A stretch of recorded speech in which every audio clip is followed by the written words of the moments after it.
Bismillahirrahmanirrahim. Nahmaduhu nusalli ala rasulihil kerim. Amma ba'd. Assalamu alaikum urmatu telekorucular. Sizlerin nazarınızda hayradan nemen şarap papaqtiyajın Hakimovic. Birinçiden bütkül alamdı jokçeden jaratkan, oşol zattın buyruğu menen taňatypda kun batkan, çenniňi jaratuvçu Allah Taalaga çeksiz maktolar bolsun. Jana paýgambarybızga jüregibizden eň ele töründen çykkan salawatlar jana salamlar bolsun. Makto jana salavattan keyin Allah Taala ar biribizden uşul wagtga çeyin kılgan ibadatybızdy tolugy menen kabul kılıp, pendeçilik kılıp, bilip bilbey kılgan günölerden bardygyny tüp tamır menen keçirgen bolsun. Dep dua kılma menen birgelikde urmatly nasihat TV'ni körүүчүлөр, bugün biz at-tavazu, özünü tömen alu, je bolbosam keçipeylik, tekeberlik bolbow tuurasında söz kılmakçыбыз. Andyktan bizden alystabastan 1 saat boyu biz menen birge bolуңуздар. Ova, adattagıdayla egerde sizi kızıktırgan soruğunuz bar bola turgan bolsa, anda ekranda çıkıp turgan bizden nomerge SMS arkılı soruğunuzu kaltırırsanız biz жооп berүүнүн hareketini kılabız. Жаңы koşulganlardan kulağına kulak sırga bizge talak maselesi boyunca soru berbegeniňiz jakşı. Berseňiz dagı aga жооп ala albaysız. Antkeni al tatal masele tüz efirden telefon arkılı çeçilbeyt. Anı atayın muftiyatga barışıňyz kerek. Oşolla uçurda biz jalpı töşek maselesi tuurasında dagı soruğa жооп berbeýini çeşdik. Antkeni urmatly tugan ova şariat, hakikatta uyat yok nerse. Bugün bizde jalpı körүүчүлөрүбүz eski alуу menen birgelikde kançalagan uyattu, je bolbosam uyattu adamlar menen birge oturup körө turgandy eski alıp, munu jekeçe surasaňyz dep jekeçe kaltyrdyk urmatly tugan. Allah sizlerdi tuğra düşünet degen oýdabız. Ova tavazu boyunca Allah Taala Kur'an-ı Kerimde Furqan suresinin 63. ayetinde uşunday deyet: Estağfirullah ve ibadur rahmanillezine yamşuna alal ardı havna ve iza khatabahumul cahiluna qalu selama. Rahman, merimdүү Allah'tın pendeleri kaçan yer betinde basıp jüre turgan bolsa, özlerini tömön alıp basıp jüret. Allah'tın çınlığı Allah'a işengen pendeleri. Kaçan da alarga cahil, nadan adamlar söz ata turgan bolsa, cahil, nadan adamlar oşoluğa karşı söyley turgan bolsa, alar aga жооп kolup turup, selama aman ile olçu dep жооп kaytarışat deyit. Allah Taala özünün tömen algan pendelerini dal mına uşunday Kur'anda maktayt. Andyktan urmatly bizde ata babalarыбызda dagı söz var. Başın kança büyük kötörülse dagı, töň kökkä jetse dagı, eki butuň jerde ekenini unutpa degen söz var urmatly. Başka bir ayette Allah Subhanahu Teala Şuara suresinin 215. ayetinde Allah Teala peygamberimize hüküm berip aytat: "Vahfiz cenahaka liman ittaba'aka minel mu'minin." İmandılardan kim sana erçigen bolsa, sen alarga merimdүүлük kanatyňdy jaygın. Sen alarga uşunçalyk merimdүүлük bolgon, alarga özüňdi tömen algın, alarga jakşı muamele kılgın dep Allah Taala paýgambarybызga dagı dal mına oşol nerseni hüküm bergen.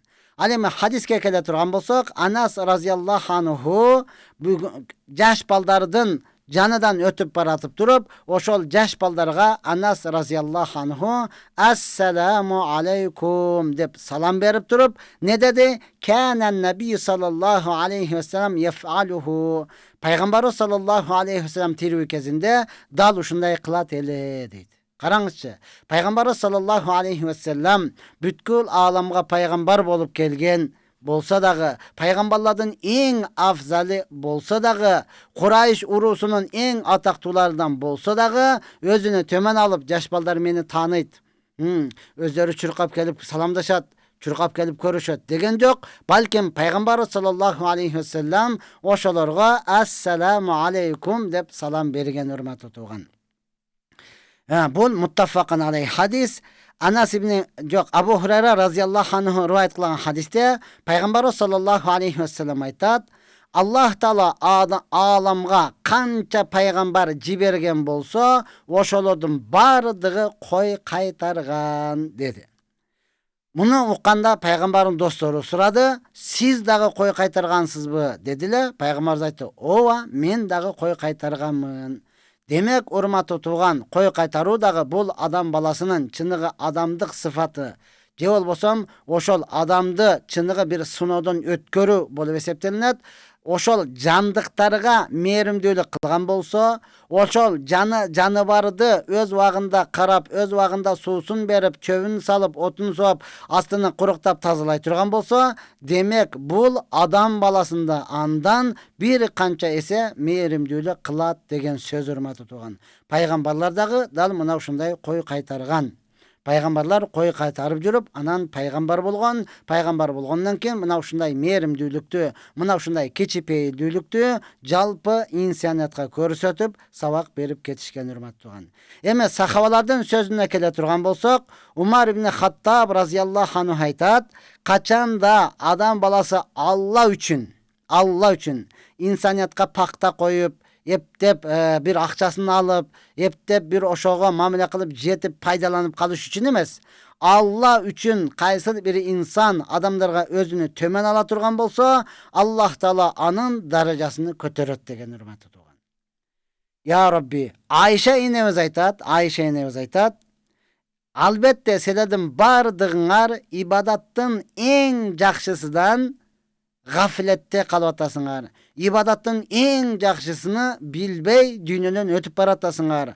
Ибадаттын эң жакшысы бул өзүнү төмөн алуу дейт. Ошондон урматтуу менин мусулман бир туугандарым, биз ар бирөөбүз машалла өрдө канча бийик учса дагы эки көзү сууда болот дегендей, канча бийик көтөрүлсөк дагы адамдар менен адам болобуз, эл менен бирге эл болобуз, урматтуу тууган. Жана башында айтып өттүк, аталарыбыздын айткан сөзү бар, төөн көккө жетсе дагы эки бутуң жерде экенин унутпа деген. Канчалык байып кетсең дагы, канчалык мансаптуу болсоң дагы, канчалык атак даңктуу болсоң дагы, урматтуу тууган, сен ошол эл сени ошондой кылып көтөрүп атат, эл сени баалап атат, андыктан эл менен эле бирге болгун деп айтуу менен биргеликте кээ бир досторубузга айтып өтүүнү туура көрдүм, урматтуу тууган. Албетте пайгамбарыбыз саллаллаху алейхи ва саллям айткан хадистин негизинде кайсы эки мусулман ушундай кол беришип көрүшкөн болсо, толук кол беришип саламдашып көрүшкөн болсо, алардын колдору бири-бириден ажыраганча күнөөлөрү дарактан жалбырак кандай төгүлүп түшсө, күнөөлөрү дал ошондой көгүлүп түшөт деген, урматтуу тууган. Бул дагы кимге насип кылган болсо. Анткени бүгүнкү күнү ушунчалык байып кеткендиктенби, же болбосом күнөөсү ушунчалык көптүгүнөнбү, же болбосом кыскасы атак даңктуу болуп кеткенде, колуну толук бергиси келбеген адамдар пайда болду. Толук көрүшкүсү келбеген адамдар дагы арабызда жашап жатат, урматтуу тууган. Ошол банжасын үчөөнү эле берип, мындай эле кылып көрүшкөндөрчү. Жок, урматтуу тууган, бул мусулмандын сыфаты эмес. Мына ушундай күндө көрүп жүргөндөй, же болбосом, урматтуу тууган, эзелтеден тааныш бирге чоңойгондой, бири-бириңди мурунтан эле тааныгандай көрүшүп, мына ушундай кылат болсоң, күнөөлөрүң кечирилет, урматтуу тууган. Аллах Таала ушундайды бардыгыбызга насип кылган болсун. Ибн Мубарак рахматуллах алейхи айтат, Ибн Мубарак рахматуллах алейхи өзүнүн төмөн алуунун эң башкы башаты мына ушунчалык деңгээлде болуш керек. Эгерде сенден ылдыйраак дүйнөсү жагыдан, мансабы жагыдан, атак даңкы жагыдан сенден ылдыйраак адам боло турган болсо, сен өзүңдү андан дагы ылдый алгын.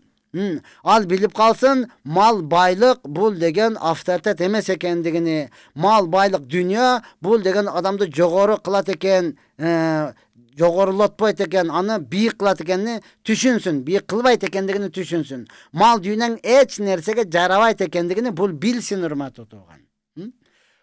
Ошол эле учурда эмне дейт?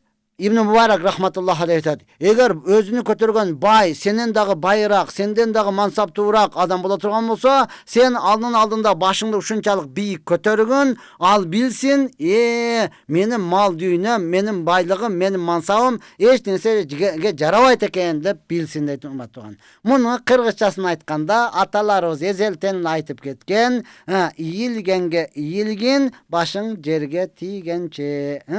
Ne kılgan kötörgөнгө kötörgөн töön kökкө жеткенче деген сөз бар урматтуу. Дал мына ушундай таризде айтылган. Мына ошондуктан урматтуу туган, биз ар бирөөбүз мына ушундай өзүбүздү төмөн ала турган болсок, анан Алла Таала бизди даражабызды көтөрөт.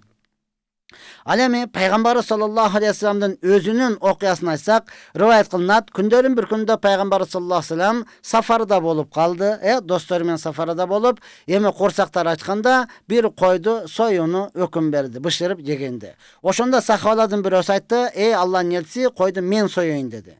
Дагы бирөөсү айтты: "Мен терисини сыйрыйын" деди.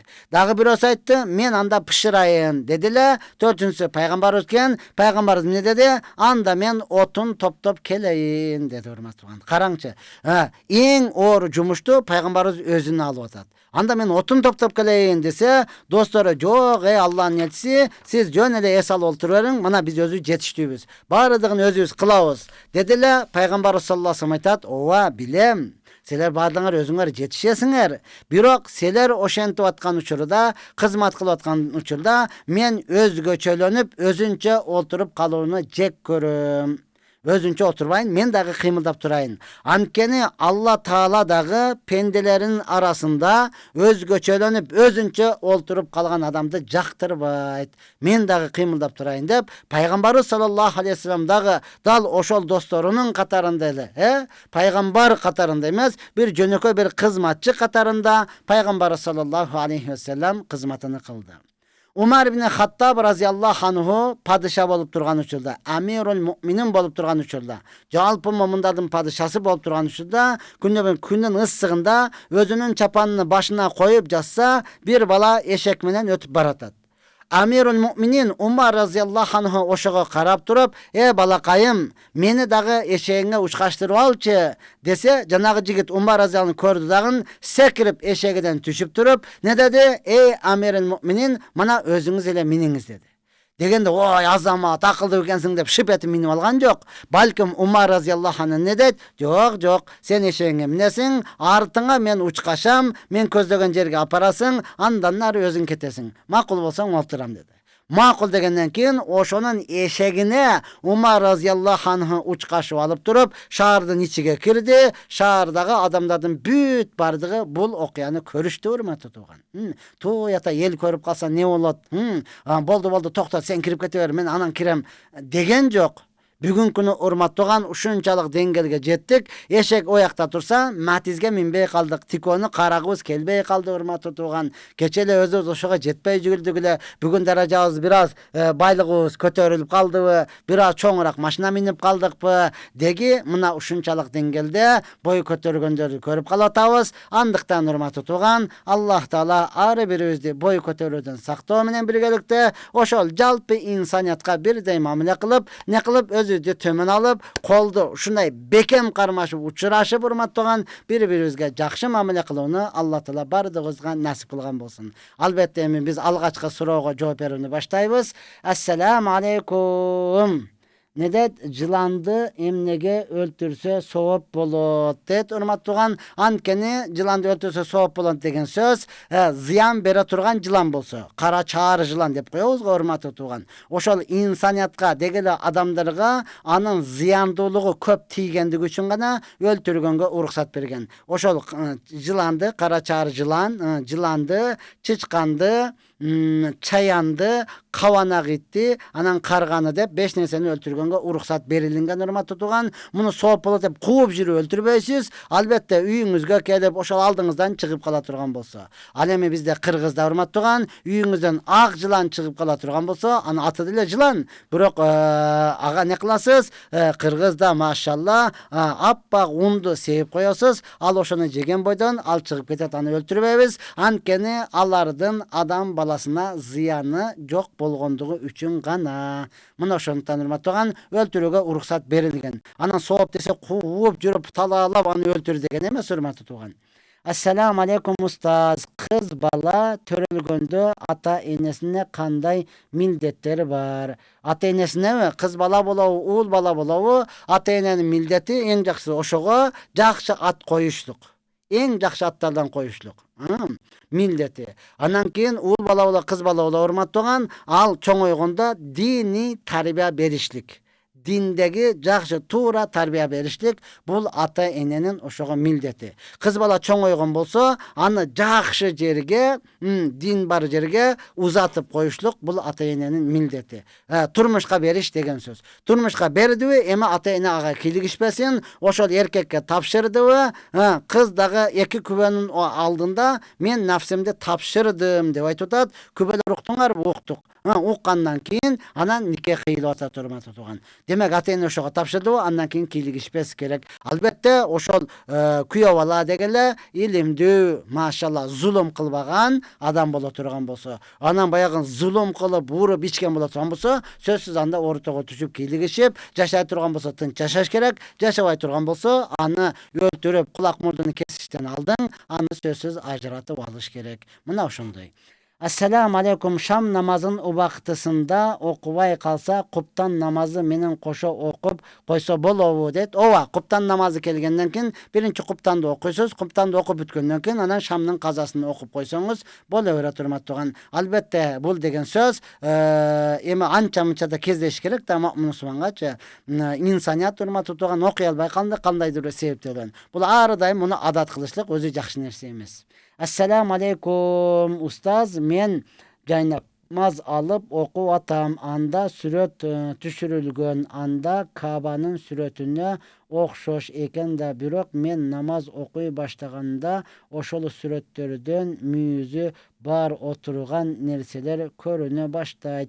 Jaynamazdy kotorammy je jawap koyup okuy bersem bolobu det. Oşon üstüge başka bir nerseni tigip koyuңuz, taza çüpürekti oşon üstüne tigip koyup okusaňız bolaberer turmatygan. Anan jok hazır kenençilik başka jaynamaz alıp oturgan bolsaňız dagın jakşı bolat. Аны jönökele jerge koyup üstüge oturup paýdalansaňız bolaberer anyçy.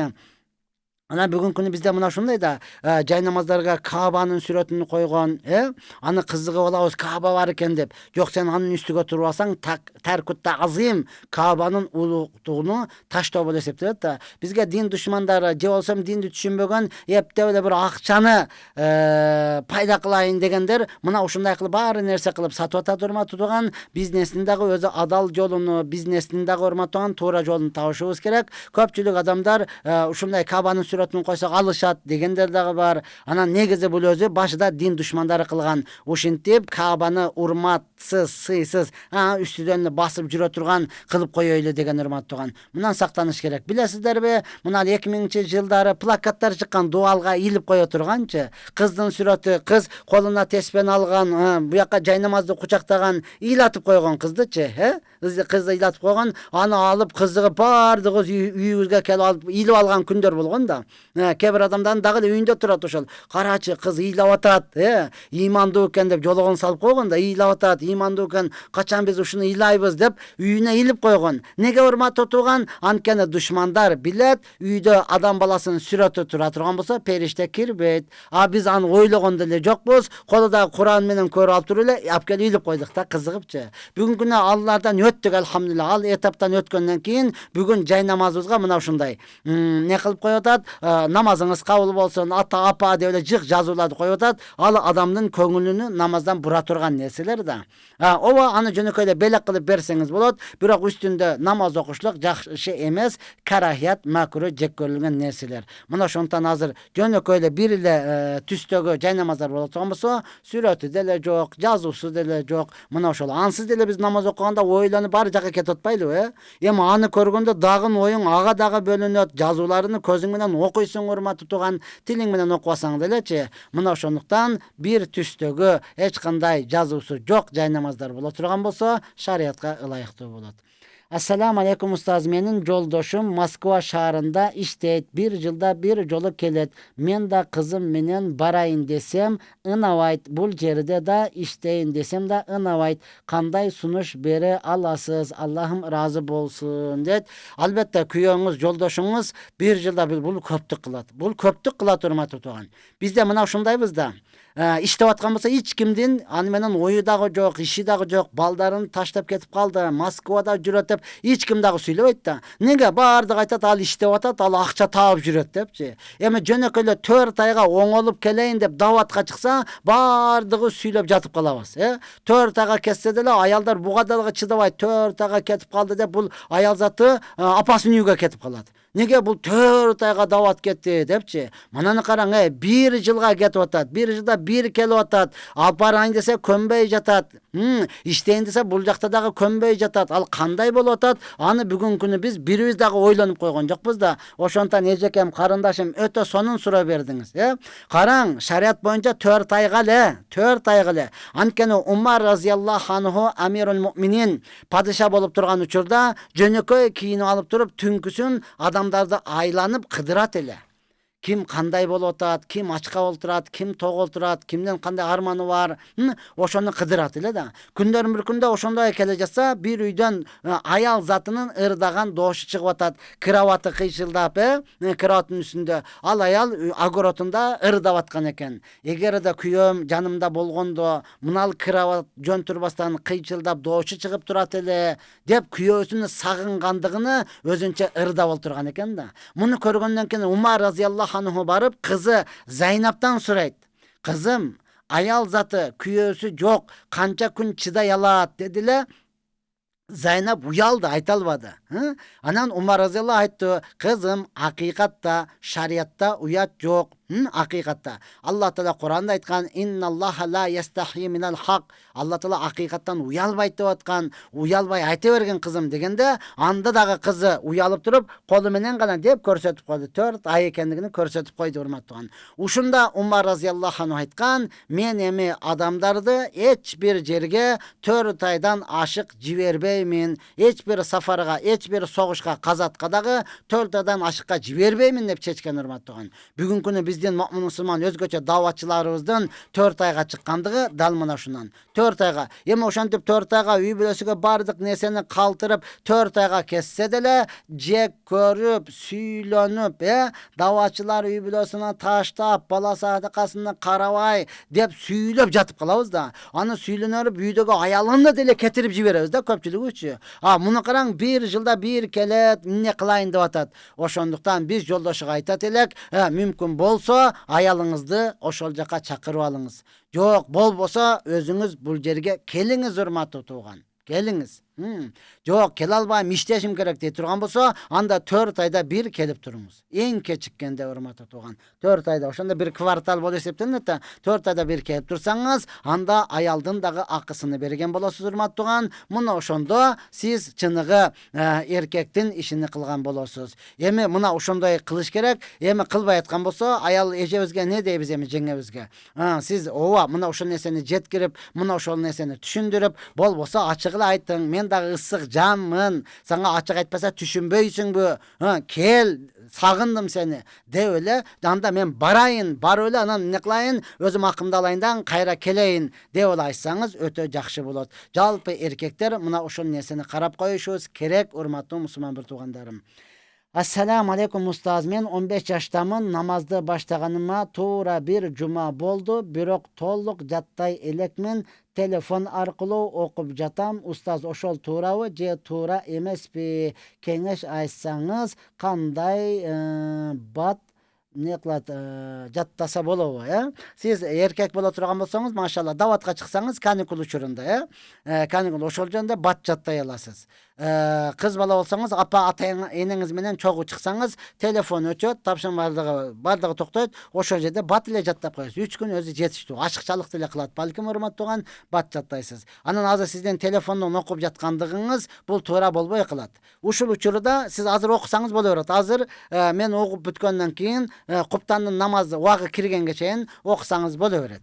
Телефонду карап. Же болсо куптанды окуп алгандан кийин 5 мал намазды телефондон карап, тез окуп машыксаңыз боло берет. Убагы киргенден кийин телефондон карап окуй албайсыз. Анткени убагы кирген учурда телефонду карап, жай намазды карап окусаңыз, намазыңыз бузулуп калат. Мына ошондуктан өтө жакшы, толук 1 жума болуптур. Машалла, Алла кабыл кылсын. Эртерээк жаттап алыңыз. Ошол багымдатка эле окшош. Биринчи багымдатты жаттадыңыз да, калгандары ушуга эле окшош, жеңил эле болот. Аллах субхана таала өзү kabul kılgan bolsun. Assalamu aleykum ustaz. İstihara namazın okunun şartı kanday bolot? Şartı kadimkideyle 2 rekat daratda alasız dagın, jay namazı alıp kadimkide niyet kıldım 2 rekat istihara namazını okumakka. Je olsam nafilini okumak. Allahu ekber. Fatiha suresini, Zam sureni okuysunuz. 1. rekatga Fatiha bilen Kul ya eyyuhel kafirun, 2. rekatga Fatiha bilen Kul huvallohu ahad okup sajda kılgandan keyin anan Allahumma inni estagfiruka bi ilmika ve estaqdiruka bi kudretika. Oşol istihara duasını okuysunuz da. Duasını okup kaysı jumuştu kılgan atas, je kaysı kızga üylengen atas, je kayaka turmuşka çıkkan atas, ne kılgan atas, oşonu aytasız. Ya Allah'ım men uşul kızga üyleneyim dedim ele. Je olsa men uşul jigitke turmuşka çıkayın dedim ele. Oşuga çıgıçlığım menin bul dünyama ahiretime payda ola turgan bolsa, anda meni aga jakın kılgın, anı maga jakın kılgın.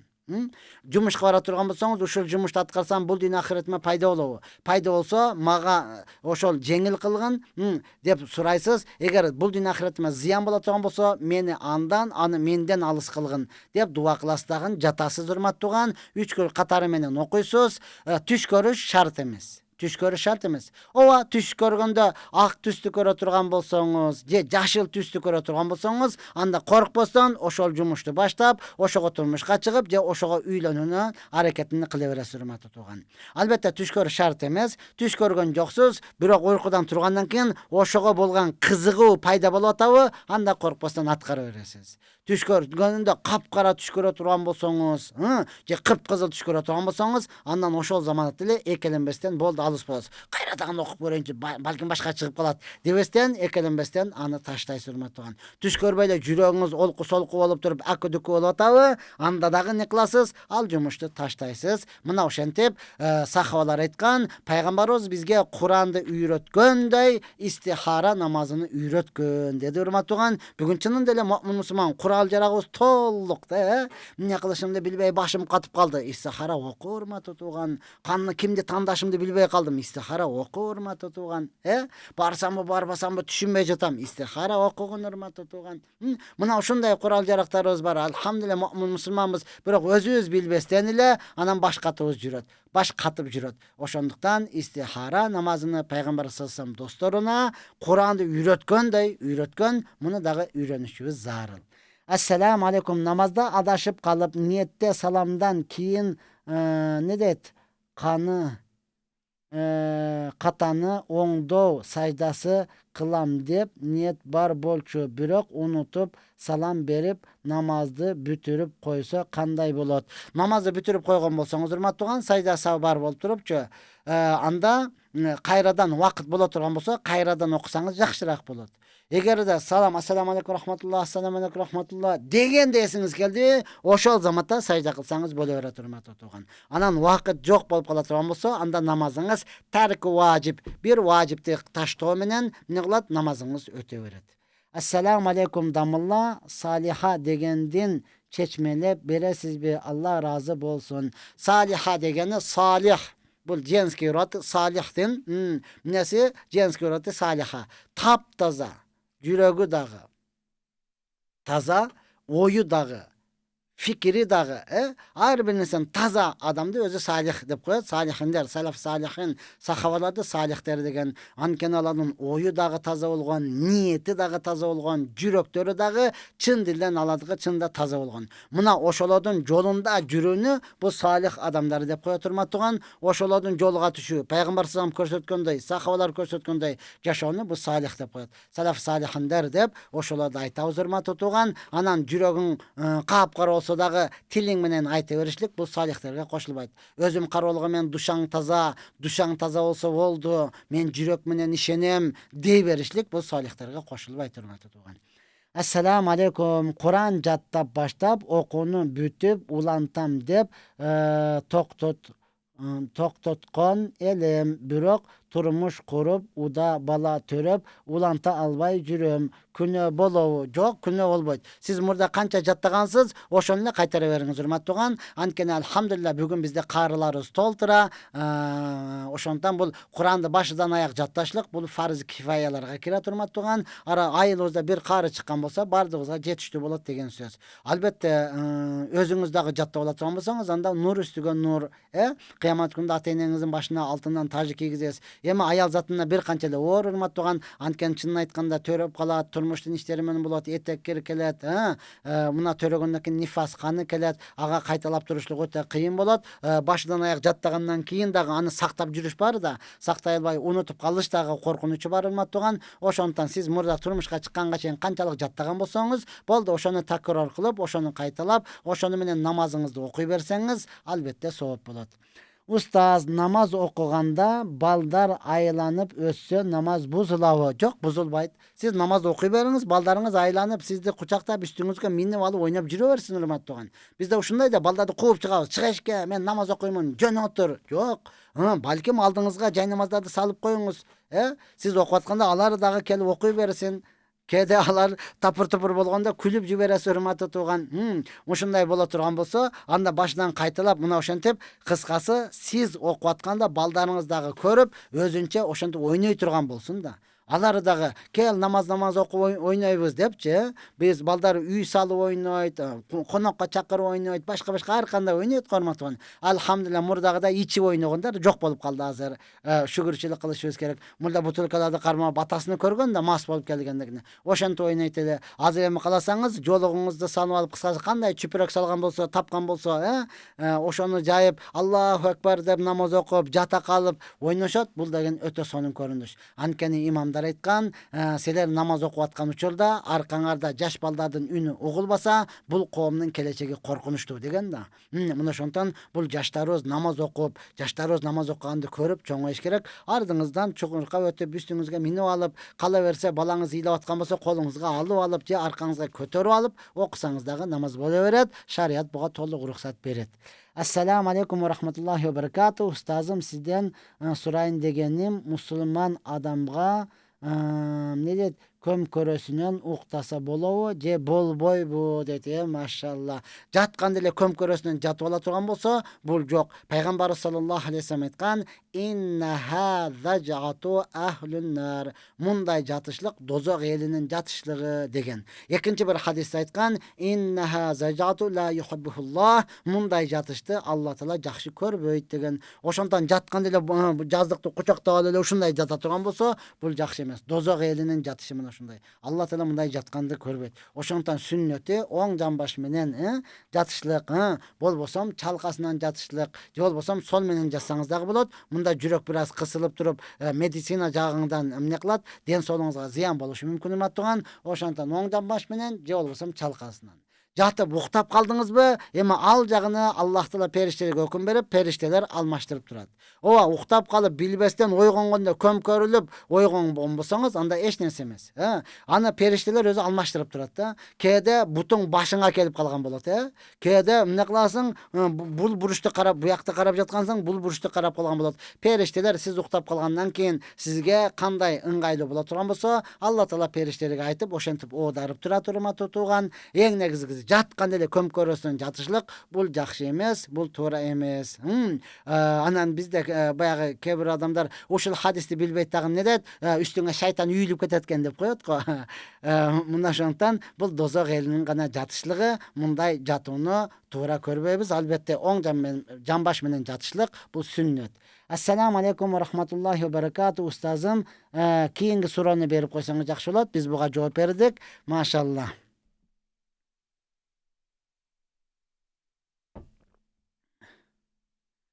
Ne deyet? Esselamu aleyküm ustaz. Peygamber sallallahu aleyhi ve sellem 63 yaşında ölgön peygamberinin sünneti dep 63 yaşımızda ölüşübüz kerekpi ustaz? Jok. Ölüş, yaşaş o sizin kolunuzdagy nerse emes. Albatta siz Peygamber sallallahu aleyhi ve sellem'nin har bir sünnetini yüzme-yüz, tüzme-tüz atkara turgan bolsanız, anda Allah Taala ölüşüңүздү dagı kabul kılgan bolsa, mına şunday sünnet jolu menen alat.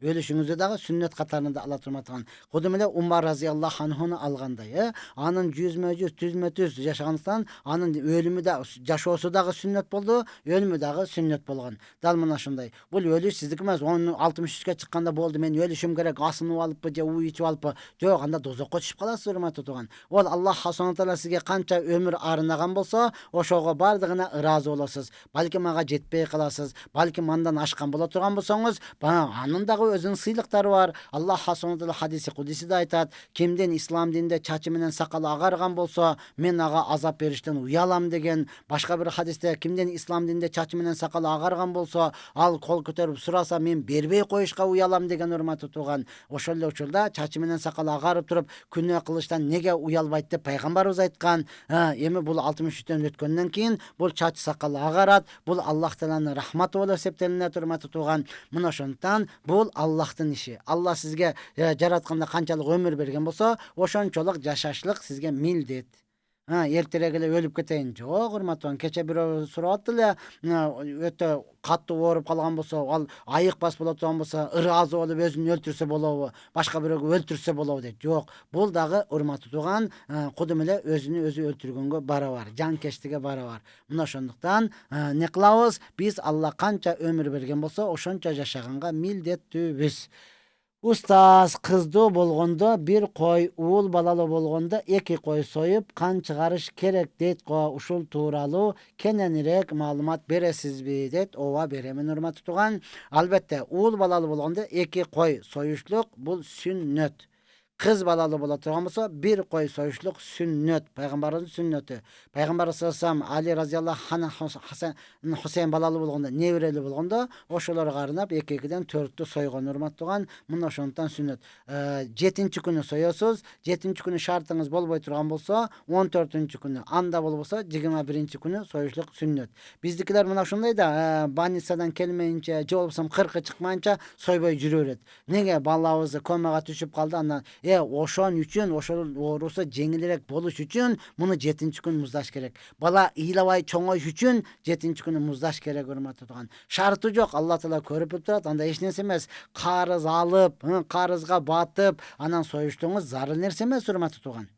Сизде колуңузда бар болду, анда союш керек. Албетте кээ бир адамдарга айтасың да, сен ансыз деле башка карыздарды алып башка иштерди кылып атасың. Эми балаң үчүн, кызың үчүн ушуну кылып кое турган болсоң, сага дагы сооп болот. Сен ыйлабай, балаң дагы ыйлабай жатат урматтуу тууган.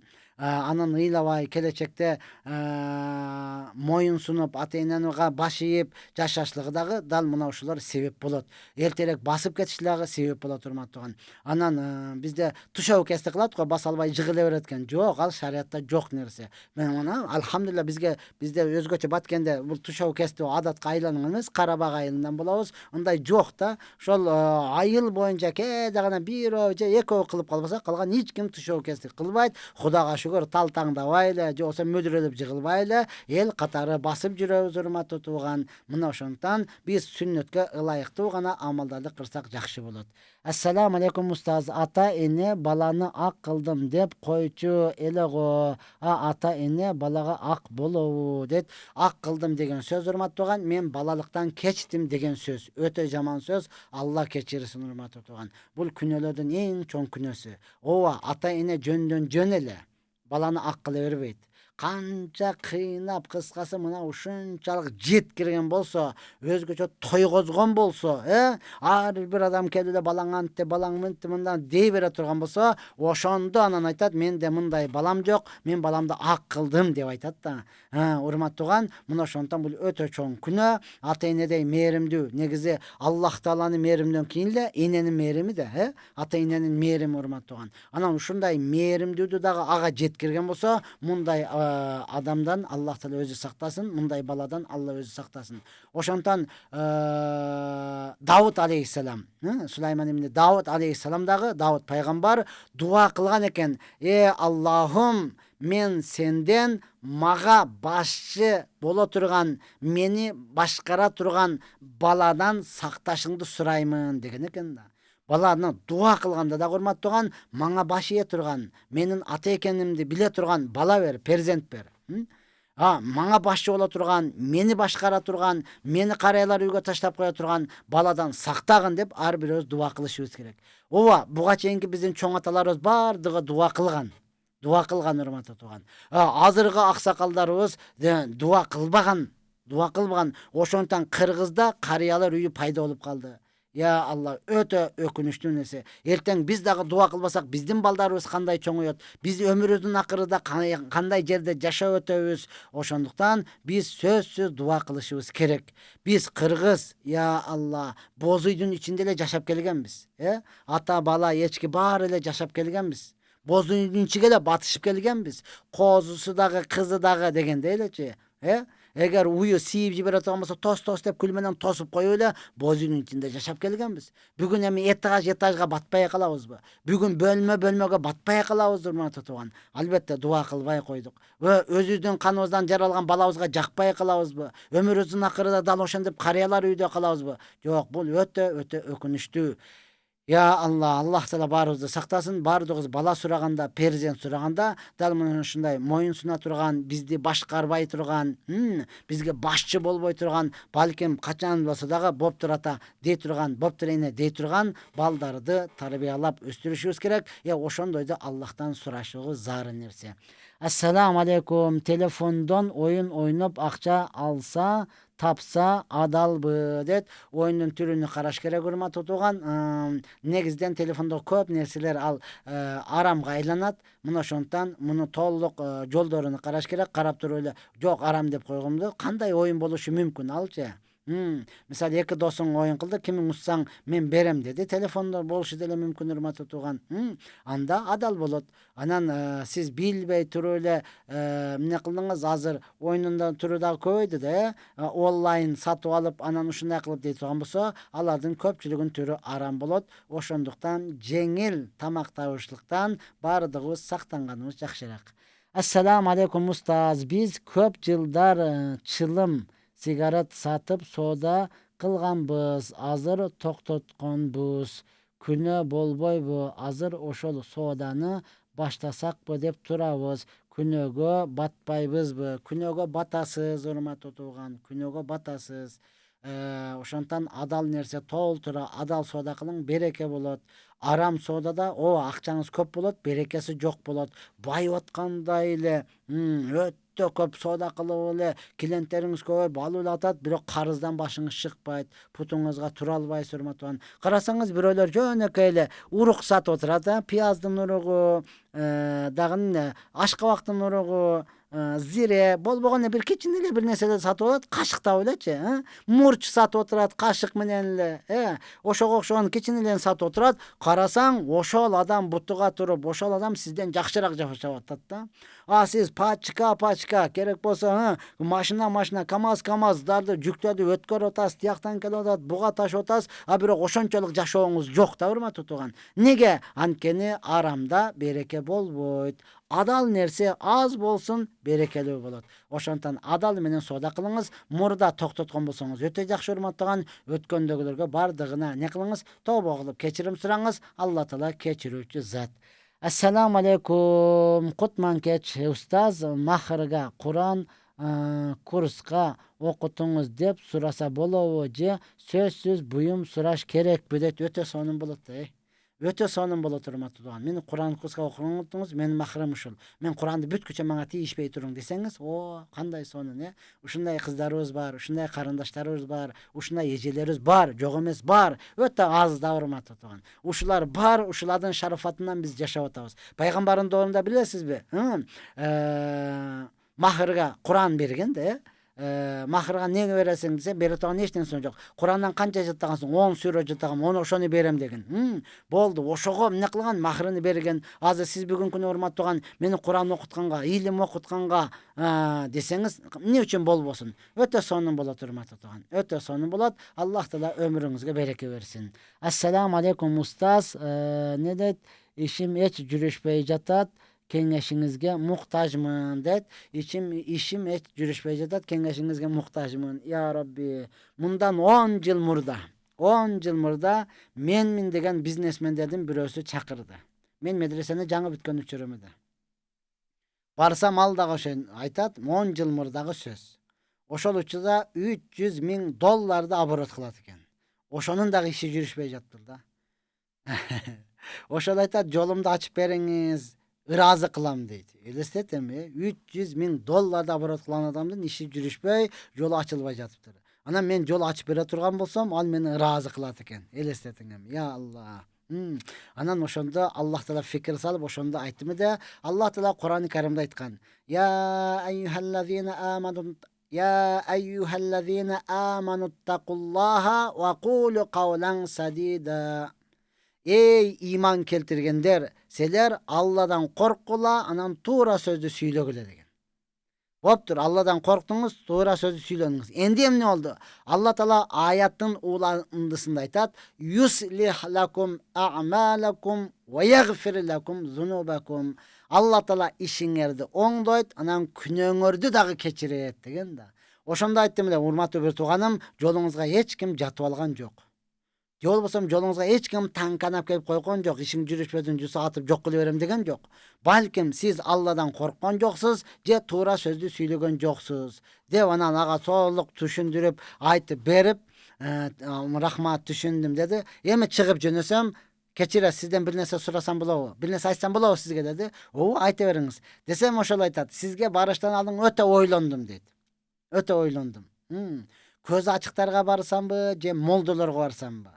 Жол аштырыш үчүн көз ачыктарга барып аштырсамбы, же молдолорго эле айтып аштырсам деп өтө ойлондум дейт. Албетте, $300,000 оборот кылган адам жөнөк адам эмес да. Ойлонуп отуруп анан айттым дейт. Эгер көз ачыктар жол ача турган болсо, мына Ош базардын чекесинде палатка тигип алып отурбаса керек эле. Азыр молдолор чоң машина минип атат, ушулар жол ачса керек деп сизди чакырдым эле дейт да, урматтууган. Мына ошондон сизге дагы кеңешим, сиз Алладан коркуңуз. Анан туура сөздү көбүрөөк сүйлөңүз. Алладан коркуңуз десе баардыгыбыз эле айтабыз да, Кудайдан корком, мен деле Кудай деп жүрөм, айланып кетейин, макул, ишендим. Кантип коркосуз? Айтыңызчы. Кантип коркосуз? Айтыңызчы. Мен дагы ошентип коркоюн. Десек, бирибиз дагы айта албайбыз да. Неге? Анткени коркуунун жолу көп. Чыктыңыз эле эшикке, азыр караңгы, чыксаңыз пай деп бирөө, вай этип чочуп кеттиңиз, корктуңуз. Аллахтан ушинтип коркосузбу? Же кандай коркосуз? Же чыксаңыз бирөөдүн кошунаңыздын торпоктой болгон ити бар экен. Бошонуп кетти, сизге карап жөнөп калды ырылдаган бойдон. Төө чачыңыз тик турду. Жок, даратыңыз сынып кетти. Кет эле кет. Дошуңуз өзгөрдү, таш жок экен, жалбырактарды алып деле мынантип ургулуп кет эле кет. Өзүңүздү сактанып атасыз да. Ушунчалык деңгээлде корктуңуз. Аллахтан ушинтип коркосузбу? Кантип коркосуз? Айта албай калдык. Ошондуктан Аллах Таала Кур'ан-ы Каримде айткан, "Астагфируллах, иннама яхшаллаха мин ибадихил улама." Аллах Тааладан эң коркуучулар булар илимдүүлөр, аалымдары деген, урматтуу туган. Ошондон коркуунун жолуну алардан сурап үйрөнүп, коркуунун жолу, урматтуу туган, Аллахтын өкүмүнө толук аткаруу менен анан ошол коркуу болот. Тыюу салган нерседен тыйылуу менен мына ошол коркуу болот, урматтуу туган. Анан туура сөздү көбүрөөк сүйлөңүз, Биз азыр өттө эле чынында каяктасыңыз, баратам, мына деп бутту кыймылдатып коебуз, Баратам, азыр чыктым манеке деп эле үйдө отуруп эле телефон менен көп жалганды айтып коюп атабыз да. Мына ошолор дагы ишиңиздин жүрүп кетишине толук тоскоолдук боло алат. Андыктан бул баардыгыбызга эле тиешелүү. Аллахтан коркуп, туура сөздү көбүрөөк сүйлөй турган болсок, жолубуз ачык болот, ишибиз ийгиликтүү болот, тапкан нерсебиз береке болот. Кала берсе, Аллах Таала күнөөлөрүбүздүн баардыгын кечирген болот. Ассаламу алейкум. Тойдо той ээси ичимдик алып бербесе да, келген коноктор өздөрү алып ичишсе, той ээсине күнөө болбойбу дейт. Жок, күнөө болбойт. Чынында эле бүгүн алхамдулилла адал той деп адамдарыбыз, музыкасы жок, ичимдиги жок, мына ушулар келип жакшы конок берип, чыныгы батасын берип кетсин деп бир канча мээнет менен той өткөрүп атат. Ошонун мээнетини текке кетирип, адамдар чайнекке куюп келип ичип экенин биз деле күбө болуп калып атабыз, урматтуу туган. Бул арам нерсе. Кала берсе, урматтуу туган, ошол чайнегиңиз катыраң болуп жуулуш керек да. Катыраң болуп жуулуш керек. Жуулбастан үстүнө чай дамдалып келдиби, канча адам ичкен болсо, ошончонун бардыгына биринчи алып келип куйган адам күнөөкөр болот. Бардыгынын күнөөсүн ошол көтөрөт, урматтуу туган. Я Алла, той ээси жок, күнөөкөр болот. Алып берген жок, атайын айтты, адал той, келиңиздер дагы батаңыздарды берип кетиңиздер. Ушул кызымды берип аттым эле, ушул уулумду үйлөп аттым эле деп жакшы ниетте келип атат. Анын ниетини текке кетирип, анын баардык тапкан нерсесин ысыраф кылгандар, бул арам. Ошол адамдар толугу менен жооп берет. Андыктан, урматтуу менин мусулман бир туугандарым, өзгөчө тойдо анча-мынча ичип коем деп өзүнү алдагандар, сиз кыямат күнү өтө каттуу сурак бересиз. Алыс болуңуз. Алыс болуңуз. Бүгүн ал банкасынын көтөрүп келүүдөн, шишесин көтөрүп келүүдөн уялып, ошол кызматчыларга айтып чайнекке куюп берип атат. Жок, кыянаттык кылбаңыз. Ошол кызмат кылгандар дагы ачык эле айтыңыз, арам тамагыңды мен мынтип куюп бере албаймын. Таарынам, капа болом, сыртка чыкканда сүйлөшөм. Билгениңди кыл. Кече Тынар айтты го, үстүмдөн асманды таштай бербейсиңби деди го. Билген үстүнөн асманды таштай берсин, урматтуу тууган. Арам нерсеге антип жарадан бербеңиз. Анан жакшы машала той боюнча айтып калдыңыз. Сөз келгенде айтып өтөйүн, урматтуу тууган. Бүгүн ооба Кыргызда тойдун көбөйгөн учуру. Сезон деп коебузбу? Ушунчалык той коп айлан айын. Кече бир айтат, бир ай октябрь ичи бош эмес экен. Бир ресторанга, кафеге барсам, октябрь ичи бош эмес, ноябрда кел сүйлөшөбүз деп атыптыр да. Макул, машалла, жакшы ниетиңиз бар, бирок ысыраф кылбастан. Ысыраф кылбастан. Я Алла, эң жаман той байлар гана чакырылып, кедейлер калып калган той. Бүгүн байларды гана чакырып атабыз, Байларды, келе турган адамды гана, ушул столго отура турган акчасын төлөй алса, ошону гана чакырып атабыз. Антип той бергенден көрө, урматтууган, бербейле чүмкөнүп жатып алганыңыз жакшыраак болот. Ким кызыны үйлөп атат, ким уулуну үйлөп атат. Ачык эле ысыраф кылбастан, балам, сенин бактылуулугуң гана керек. Кызым, сенин бактылуу болгонуң гана керек. Бүгүн мына ватаны канча 30 миң, 40 миңге алып, бир күнгө арендага алып кийип коюп, андан кийин кайра чечип берип койгонуң, бул эч кимге кереги жок. 40 миңдик көйнөк кийиптир. Бул эч кимге кереги жок, урматтуу тууган. Мына ошондуктан бардыгыбыз не кылайлы? Толук менен ысырафтан сактанайлы, тойлорду жөнөкөй кылып, машалла, арагы жок, ичимдиги жок, музыкасы жок деңгээлде өткөрө турган болсок, албетте сүннөткө ылайыктуу болот. Бир балам менен ажырашканмын, ойношу бар деген жала менен, баламдан кабар албайт, кайра турмушка чыккым келбейт, жалгыздык Аллахка жарашат, турмушка чык дешет. Мен жалгыз балам менен жашап, ибадат менен жашасам болобу, дейт. Жок, урматтуу бир тууганым, ооба, жакшы адамдарга мына ушундай жала боло берет. Сизге эмес, пайгамбарыбыздын аялы, жалпы мусулмандардын энеси, Абу Бакыр Сыддык разияллаху анхунун кызы Айша энебизге дагы дал мына ушундай зына кылды деген жала болгон. Аллах Таала ага өзү түшүп не кылган, аны актаган, урматтуу тууган.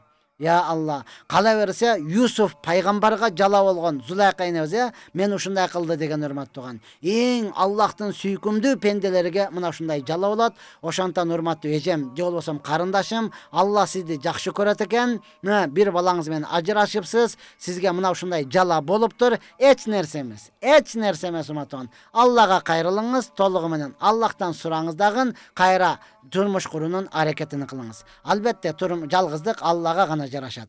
Жалгыздык Аллага гана жарашат. Сиз бардык адамдар андай эле эмес. Бардык адам сиздин биринчи көргөн күйөөңүздөй эмес, урматтуу тууган. Жакшы эркектер толтура. Ошондуктан Али разияллаху анху айткан, силер кызыңарды бергенде илимдүү адамга бергиле деген, илимдүү жакшы бирөөнү караңыз дагы, турмушка чыгып туруп, ошону менен биргеликте ибадат кылыңыз. Биздин мазхаб боюнча бойдок ибадат кылганга дегеле турмуш курбастан ибадат кылганга караганда, турмуш куруп туруп ибадат кылган жакшыраак болот. Ошондуктан турмушту куруңуз. Анткени азыр жашсыз, билинбей, урматтуу тууган, эртең уулуңуз үйлөнүп алып туруп аял менен кирип кеткенде жалгыз каласыз. Ошондо өкүнөсүз. Аттың арман, мен ушуну атадан өгөй атага кор кылбайын деп, антейин деп, мынтейин деп карадым эле, бүгүн келди үйлөнүп туруп аялы менен тияка кирип кетти деп күйбөгөн жериңиз күл болот, урматтуу тууган. Ошондуктан азыртадан баштап, машалла, жакшы дуа кылыңыз дагы, жакшы жерге турмушка чыгып алып туруп, ошону менен биргеликте ибадат кылыңыз. Алла Таала өзү жеңилдик берсин. Ассаламу алейкум устаз, намаз окуган жерде дубал жакта сүрөт турат, өтөбү намаз? Намазыңыз өтө берет, сүрөт болсо карахият болот, макруh болот, урматтуу тууган. Сүрөт болбогону жакшыраак, анткени бизде сүрөткө сыйынгандар толтура да, ошондой болушкандан сүрөт болгондо кандай сүрөт? Бак тарактын, дарыянын сүрөтү болсо эч нерсе болбойт. Адамдын сүрөтү болсо, эле жандыктын сүрөтү болгон болсо, анда карахият, макруh болот. Бетини үстүнө бир нерсе менен жаап коюп, же болсо кээ бирибизде дубалга немелерди илип коебуз го, парда илип коебуз, же болбосо килем, паластарды кагып коет го, ошентип кагып илип коюп намаз окусаңыз өтө жакшы болот. Бизде эң өкүнүчтүүсү мына ошол да, үй салып атканда эле бардыгыбыз мына кухня болот, кухня өзүнчө, спальный өзүнчө, жатакана өзүнчө, коноккана өзүнчө, ар биrini өзүнчө план кылып салабыз, бирок бирибиз дагы мына бул намазкана болот деп өзүнчө план кылбайбыз да. Болбосо алхамдулилла төрөлгөндө мусулман болуп төрөлдүк, мусулман болуп чоңойдук, мусулман болуп жашап атабыз. Бирок мына намазкана болот деп бирибиз дагы айтпайбыз да. Мына ошол өкүнүчтүү. Ошондон бир бөлмөнү атайын намазкана кылып койгон, бул жакшы болот. Саламатсызбы? Түшүмдө 5 шакек көрдүм. Эмне болот, жооруп бересизби дейт. Чынын айтканда мен шакек түш жорый албайм, урматтуу тууган. 5 эмес 10ду көрсөңүз деле жакшылыкка ниет кылып кое бериңиз, Турмушка чыга элек болсоңуз, турмушка чыгат экенмин деп коюңуз. Же болбосо байып кетет экенмин деп жакшылыкка жорый бериңиз. Өзүңүз элечи, өзүңүз эле жакшылыкка жорый бериңиз. Ассаламу алейкум устаз. Биз намаз окуп жатканда намазыбыздан адашып кетсек, кайра намазыбызды тууралап кетсек туурабы? Не дейт? Намазыбызды тууралап кетсек туурабы? Не дегениңиз ол? Адашып кетсеңиз. Ооба, урматтуу тууган, Кур'андан алхамдулиллахи раббил аламин деп анан таппай инна атайна жок. Ар-рахманир рахим малики яумиддин деп тууралап кетсеңиз боло берет. Тууралап кетсеңиз боло берет. Же болбосо кандайча намазда адашуу түрү менен да, унуткандык саждасы бар. 4 рекетле, 2 рекетте отуруп туруп отурушуңуз керек да. Отурбай да туруп кетип калдыңыз, анда кайра отуруп алсаңыз болбойт. Экен отурушум керек, отурбай да туруп кетипмин, анан отуруп тууралап алайын десеңиз болбойт. Туруп кеттиңизби, болду. Акырында унуткандык саждасын кылып кое бересиз, урматтуу тууган. Албетте отурганга жакын боло турган болсоңуз отуруп алсаңыз болот. Турганга жакын болсоңуз ошол заматта туруп кетесиз, кайра отурбайсыз. Анткени каадага турушлук бул фарз, отурушлук важип болчу. Фарыздан важипке кайтпайт. Анан ошол кайсыл учурларда болсо ушундай адаштым деп ошол сүрөтүн айтсаңыз, урматтуу тууган, имамга барып, жакшы билген адамга барып, ошентип намазыбызды тууралап алсак болот. Намазды сөзсүз Алла Таала акимуссала, намазыңызды тургузгула деген, намазды окугула деген эмес. Андыктан бардыгыбыз намазыбызды сөзсүз тууралап, каталарыны кайра сурап үйрөнгөнүбүз жакшы. Мына ошентип урматтуу тууган, бүгүнкү биздин 1 саатыбыз дагы өтүп кетти.